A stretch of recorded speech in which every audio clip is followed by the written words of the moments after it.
どうもこんにちは、たかしでございます。本日もゆるゆるとカメラについてのお話をやっていければなと思っております。このチャンネルではカメラについての情報、そしてカメラ楽しいをコンセプトにした様々な動画をお出ししております。ぜひね、チャンネル登録よろしくお願いいたします。あとね、サブチャンネルの方で釣りに行ったりね、千葉の魅力をお伝えするチャンネルを作っておりますので、ぜひこちらもね、見ていただければなと思っております。概要欄にお貼りしております。さて、今回なんですけれども、どんなお話をしたいかなと言いますと、こちら気になるでしょう。これ何かと申しますと、最新のニコンのマイクロレンズです。ニッコール MC105mmF2.8VRS のレンズです。ニコンさんからね、先ほど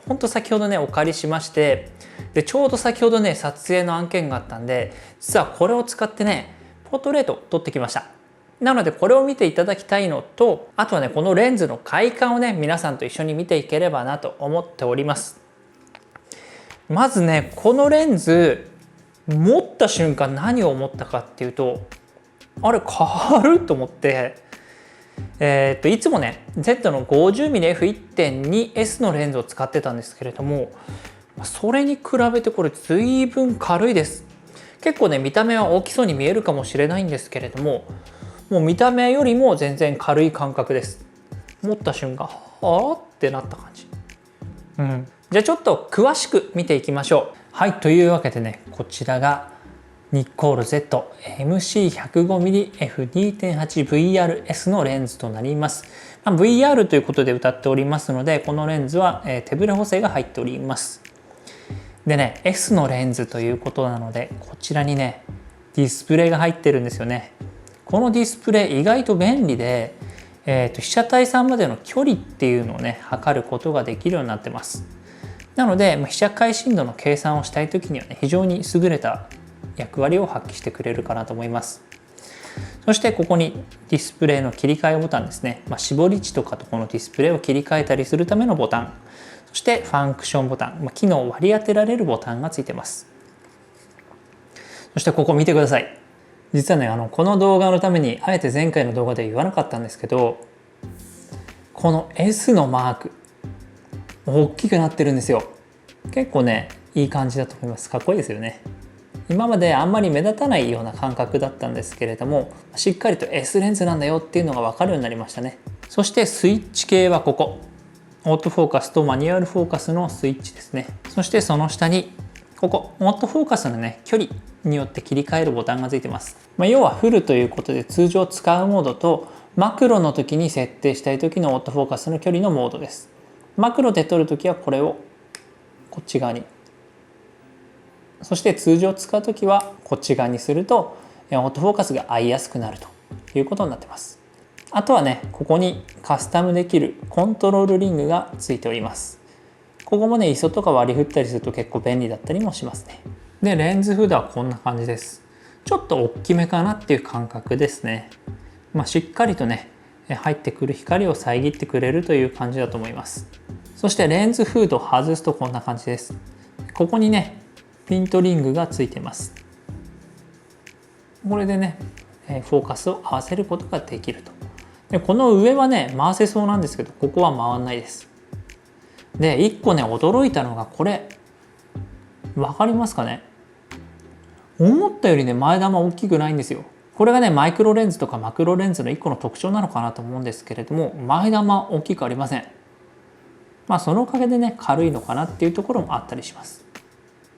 全体的にはね、非常にビルドクオリティの高い、いつものね、高級感のあるニコンの S ラインのレンズだなっていうのがよくわかる感じです。やっぱりね、この S マークが大きくなったことによって少し高級感があるラインだなっていうのがより分かりやすくはなったのかなと思いますね。こんな感じ、S レンズつけてるっていう風になりますよね。はい、いかがだったでしょうかね。皆さんね、ぜひ気になる部分とかありましたらコメントいただければなと思っております。さて、じゃあ次はね、実際に撮った写真をね、見ていきたいと思います。はい、今回はね、ピクチャーコントロールスタンダードを使用しております。室内の写真はホワイトバランスをケルビンでして、そして野外の写真はホワイトバランスをオート、そして A の0を中心に撮影をさせていただいております。というわけで見ていきましょう。まずね、スタジオ内の写真です。非常に肌の質感を再現してくれる、綺麗に再現をしてくれてる感じがありますね。素晴らしいと思います。はい、次はね、少し薄暗いところで、後ろにライトを灯してね、撮影をしてみたんですけれども、いかがでしょうかね。非常に全体的にクリアな写真がこんな暗くても撮れてしまうというのも驚きなんですけれども、やっぱり周辺原稿の少なさ、そして解像力はね、やはり見ものかなと思います。ボケについても変な感じしないですよね。玉ボケについては元の光の形が長方形なので、これは円になりませんので、その点だけご了承ください。そして野外での撮影ということでね、撮ってきたんですけれども、今回ね、コンディションが全然良くない状態なんですよ。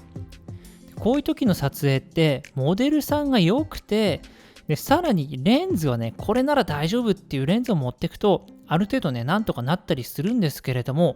今日はね、ぶっつけ本番でこちらのお借りしたレンズを持っていったんで、どうなるかと思ったんですけれども、いいですね。素晴らしいですね。この描写力ですよね。非常に素敵です。そして後ろにね、流れていくこのボケ。網のボケって結構汚くなっちゃいがちなんですけれども、なかなかね、綺麗にボケていってくれてるんじゃないのかなと思います。嫌な感じ全然ないですよね。そしてたまたま総武線が取り掛かったんですけれども、ちょうどね、ライトが玉ボケになったんですよ。玉ボケどうでしょうね。多分右側が円に近い形でこう光を出してくれていて、綺麗な玉ボケを演出してくれているんじゃないのかなと思うんですよね。ちょっと網にかかっちゃった網のマークみたいなのが入ってはいるんですけれども、この輪郭部分とか見ると結構綺麗なんじゃないかなと思いますね。そしてバッグに緑を持ってきてみました。このね、緑って形によってはすごくうるさくなりすぎちゃう部分っていうのはどうしてもあるんですけれども、なんだか輪郭面のこのね、緩やかさ、ソフトさっていうのが非常に伝わってくるかなと思います。それと相まっていて、このね、被写体っていうのを切り取ってくれる力は非常に高いと思います。シャープ&ソフト。このレンズがね、ポートレート使用上においてはね、非常に有用な部分かなとも思います。さて、マイクロレンズなのに接写しないのという皆様のね、声にお答えをしまして、瞳をね、接写で撮らせていただきました。最短撮影距離になると、もうほぼね、レンズフードが入ってくるので、接写、もうほぼくっついてる状態に近くなるんですけれども、それでもね、できる限り明かりをね、つけて、もう手当たり次第明かりをつけてね、撮影をしてみた感じがこんな感じでございます。なのでちょっと目の周りが少し白くなってしまっているんですけれども、明かりを焚きすぎた結果となっております。等倍にしてみると見てくださいよ、これ。ちょっと上の方を見ていただくと分かると思うんですけれども、瞳に反射したまつげが改造してるんですよ。わかりますかね？これね、痺れますよね。これが Z マウントのマイクロレンズ。これが Z マウントの力ということになるんじゃないのかなと思います。はい、いかがだったでしょうかね。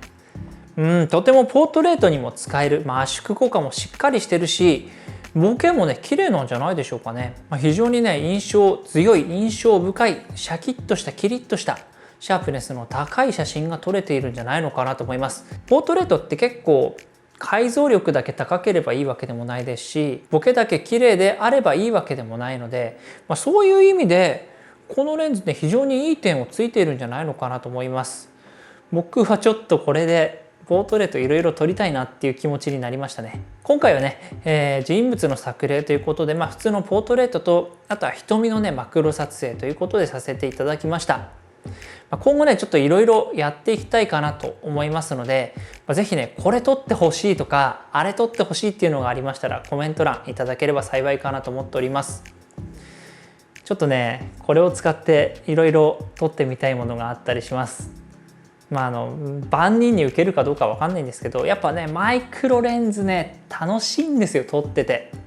ほんと顕微鏡みたいな気分になれるので、さらにこのね Z7-2 をニコンさんに合わせてお借りしているので、このマイクロレンズと高画素の組み合わせでねいろいろ見ていただけるんじゃないかなと思いますので、是非ね皆さんお楽しみにしていただければなと思っております。というわけで本日のゆるフォト以上になります。皆様ぜひチャンネル登録、グッドボタンよろしくお願いいたします。サブチャンネルの方、チーバー散歩やっておりますので、概要欄の方からよろしくお願いいたします。そしてこのレンズのね、製品情報、ホームページを概要欄にお貼りしておきますので、こちらも合わせてよろしくお願いいたします。というわけで皆様、良いカメラライフを。では。